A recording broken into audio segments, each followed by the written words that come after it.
কূটনৈতিক নীতি রক্ষায় আবারও বিশ্বমঞ্চে নিজেদের কঠোর অবস্থানের জানান দিল মালয়েশিয়া। সম্প্রতি দেশের দক্ষিণাঞ্চলীয় জোহর রাজ্যের ফরেস্ট সিটি প্রকল্পে একজন ইসরায়েলি নাগরিকের অবৈধ উপস্থিতির অভিযোগ ওঠায় কঠোর হুঁশিয়ারি দিয়েছেন প্রধানমন্ত্রী আনোয়ার ইব্রাহিম। তিনি স্পষ্ট জানিয়েছেন, তদন্তে কোনো ইসরায়েলির উপস্থিতি নিশ্চিত হলে তাকে তাৎক্ষণিকভাবে দেশ থেকে বহিষ্কার করা হবে। যেহেতু মালয়েশিয়া ইসরায়েলকে রাষ্ট্র হিসেবে স্বীকৃতি দেয় না, তাই ইমিগ্রেশন আইন লঙ্ঘনের ক্ষেত্রে সরকার কোনো প্রকার আপোষ করবে না।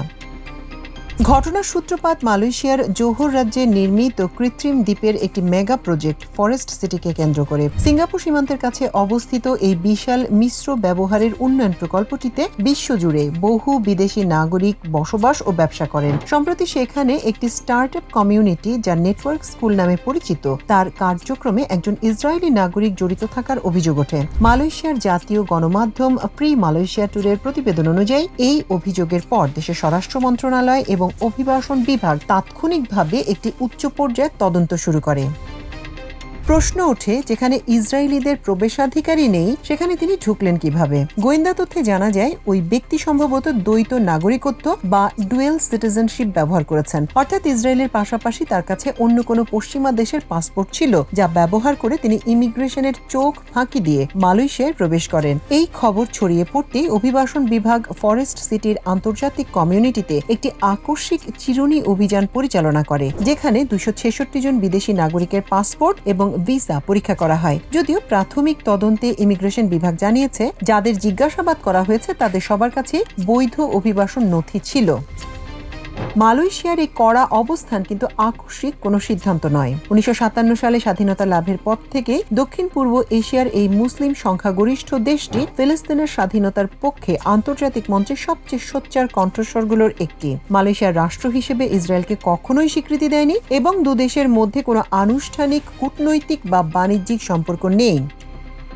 একজন মালয়েশিয়ান নাগরিকের পাসপোর্টে স্পষ্টভাবে লেখা থাকে, এই পাসপোর্ট ইসরায়েল ব্যতীত বিশ্বের সব দেশের জন্য বৈধ। ঠিক একইভাবে কোনো ইসরায়েলি পাসপোর্টধারী ব্যক্তি মালয়েশিয়ার সরকারের বিশেষ এবং বিরলতম অনুমতি ছাড়া দেশটির মাটিতে পা রাখতে পারেন না। বিগত দশকগুলিতে মালয়েশিয়ার প্রতিটি সরকার ফিলিস্তিনের ওপর ইসরায়েলি আগ্রাসনের বিরুদ্ধে আন্তর্জাতিক মঞ্চে তীব্র প্রতিবাদ জানিয়ে এসেছে। এমনকি বিভিন্ন আন্তর্জাতিক ক্রীড়া প্রতিযোগিতায় ইসরায়েলি অ্যাথলেটদের অংশ নেওয়ার কথা থাকলে মালয়েশিয়া সেই টুর্নামেন্ট আয়োজন করা থেকে নিজেদের প্রত্যাহার করে নিয়েছে, কিন্তু ইসরায়েলিদের ভিসা দেয়নি।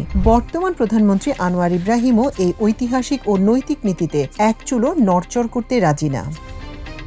মালয়েশিয়ার এই সাম্প্রতিক কঠোরতার পেছনে আরেকটি বড় কারণ রয়েছে, তা হলো বর্তমান বৈশ্বিক ও মধ্যপ্রাচ্যের চরম উত্তেজনাপূর্ণ পরিস্থিতি। বিশ্ব রাজনীতিতে এখন এক অস্থির সময় চলছে। সম্প্রতি ইরানে যুক্তরাষ্ট্রের আকস্মিক হামলায় অন্তত 30 জন নিহত হওয়ার ঘটনায় মধ্যপ্রাচ্য সহ গোটা মুসলিম বিশ্বে তীব্র প্রতিক্রিয়া তৈরি হয়েছে। এমন এক উত্তপ্ত পরিস্থিতিতে নিজের দেশে কোনো ইসরায়েলি নাগরিকের অননুমোদিত উপস্থিতি মালয়েশিয়া সরকার তাদের জাতীয় নিরাপত্তার জন্য একটি হুমকি এবং দেশের জনগণের আবেগ পরিপন্থী বলে মনে করছে। আনোয়ার ইব্রাহিম কেবল দেশের ভেতরেই নয়, বরং আন্তর্জাতিক পরাশক্তিগুলোর চাপের মুখেও ফিলিস্তিনের পক্ষে নিজের অবস্থান ধরে রেখেছে।